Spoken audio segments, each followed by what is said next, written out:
When you see those people from all races, all genders, all religions on the tube that you're travelling with, and they're going about their daily lives, you don't think of them as somebody different. They're all part, they've got their own family, they've got their own concerns, they've got their own worries.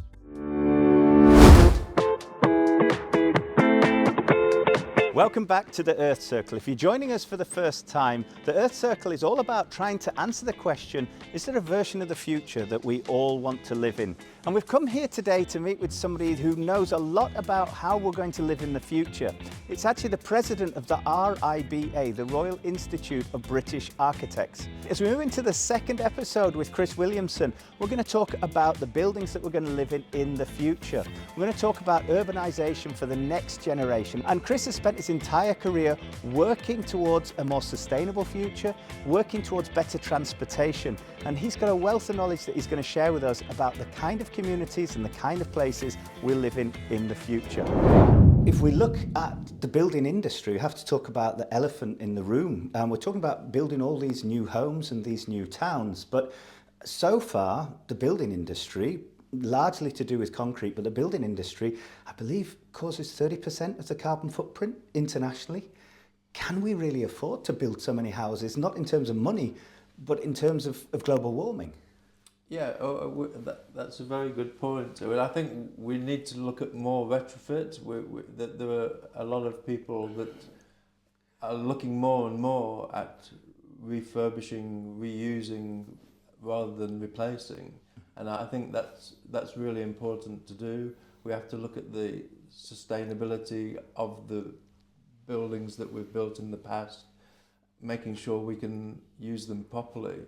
But I mean, we as a society, we can't seem to stop ourselves. And when you look at what's going to happen to it in India in the next 20 years, and we are putting an enormous amount of strain. What's happened in China and what's continuing to happen in China, this continual going for growth. We just can't stop ourselves, really. There's something in our psyche. So if we can't stop ourselves, building more and more, we really have to challenge ourselves to do it better. So there's architects and engineers that will advocate particular ways of building, like building in timber or building in stone, not using any concrete, or So there's lots of things that we can do, but just it is a challenging problem when we're continually demanding more and more as a society. You can't uninvent flying. Once it's been invented, you can't stop people flying, but you can. Like we have done with the motor car in London, we gradually make it a bit less affordable. And so, London has improved, I think, as a city, as a place to live, by getting people out of their cars onto safe, efficient, well-designed public transport, and then using the money from the congestion charge. So there's lots of things that we can do, but you can't,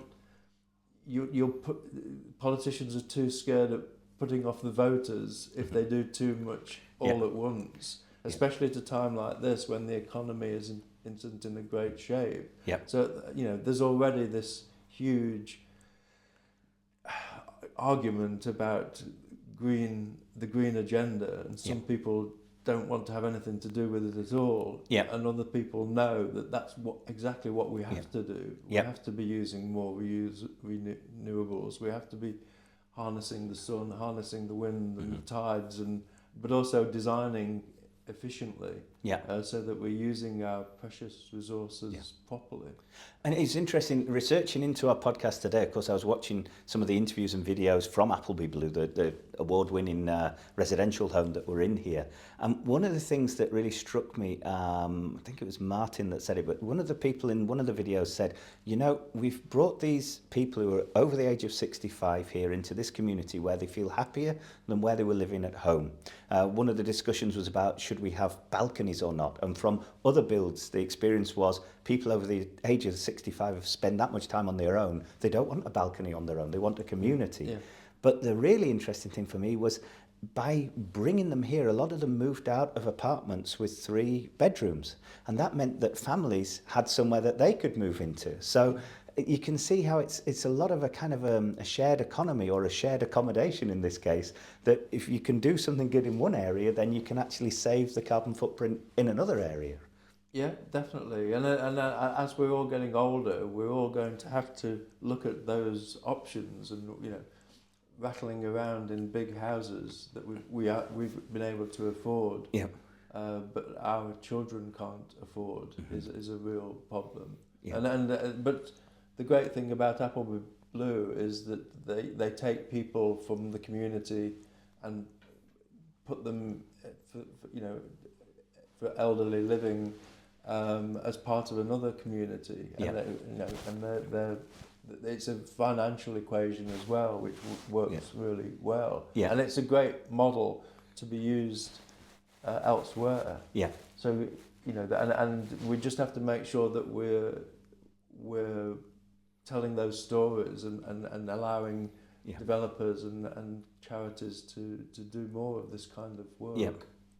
And maybe because this is the area that you spent most of your career involved in, the transport side of communities. Can you tell us a little bit, I mean, just to explain, we'll talk more about this later, but you've been involved in some of the most flagship transportation projects around London, but also internationally.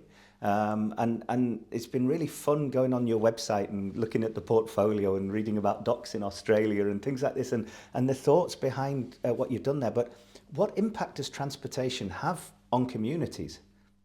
So I think it's really important. I mean, I think there's a lot of social cohesion in London in particular. It's one of the most cosmopolitan cities.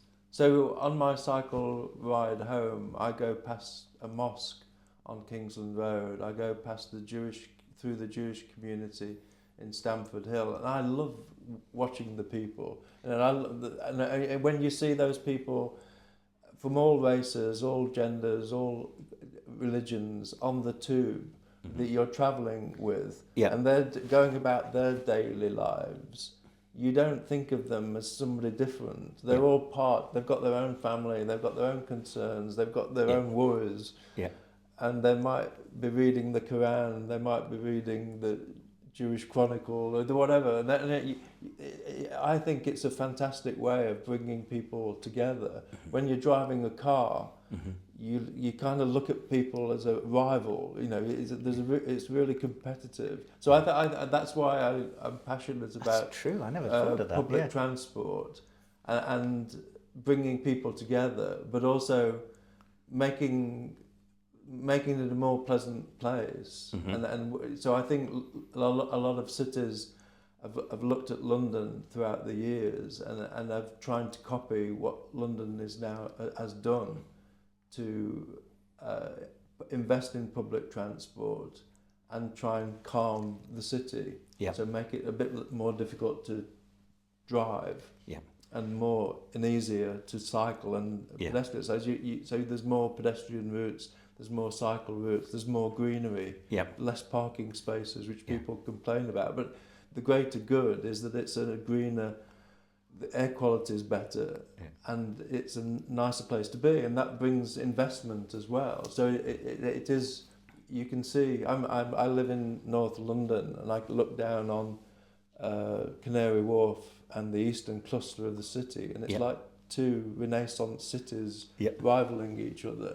Because by making it more pleasant, regenerating it attracts commercial and institutional development. People want to work here because it's a great place to live. Yeah, certainly. And I mean, we just met at MIPIM over in Cannes, and I remember hearing that the Lord Mayor of Liverpool saying, I'm just about to spend, I think, 100 million on a new train station because I know it will bring much more to the economy of Liverpool. So it's a great investment. And it always sounds like such a big amount of money, but if it's going to bring that kind of... Well, it does work. I mean, our first project, and then to be honest, it wasn't... Andrew and I met at Leicester, and when we set up our practice, we weren't envisaging that we would become transport experts, but we won a competition for the Jubilee line and ended up getting a lot of repeat business from the same sorts of clients, and we found we really enjoyed it, so we sort of found our niche. But we've seen how infrastructure generates the economy, and by putting in decent, and you can see that London is becoming again a polycentric city. So wherever there's good transport links, you get new development and new choices of where people live and work and entertain. And so I think it's a living example of what good infrastructure can do. Yeah, and certainly looking at the news last week, Andy Burnham, the Lord Mayor of Manchester, has famously now extended the bus routes for night buses to different parts of Manchester for exactly that reason, to allow people to actually have that social mobility, to be able to work in different areas. And it's great to see that, certainly for somebody like me that lives in a very rural area where, to be honest, it takes a long time to get anywhere by public transport, and so we drive more than we should do. So that's really good. But let's maybe then talk about the actual career choice of becoming an architect in the future. And again, everyone's talking about AI, and I'm asking myself the question whether not just you, but whether anyone could recommend to somebody leaving school at the moment to become an architect. Is it a dying trade, or is there a future? So now we've heard about the future of the places we're going to live, we need to talk about the future of the architects that are going to build these places, or at least design them and project manage them. We need to talk about what will an architect actually do in the future, and is there actually a job for an architect, or is this a trade that's just going to be replaced by robots within the next 10 years? Chris, once again, has not just got opinions, he's got lots of knowledge, and he shares that in the next episode. So please do subscribe to the YouTube channel, like us, share this, put your comments in the box below, and if you can't wait for the next episode to come out, pop over to patreon.com, look for the Earth Circle, and once you're registered there, you'll be able to see all these episodes all at once.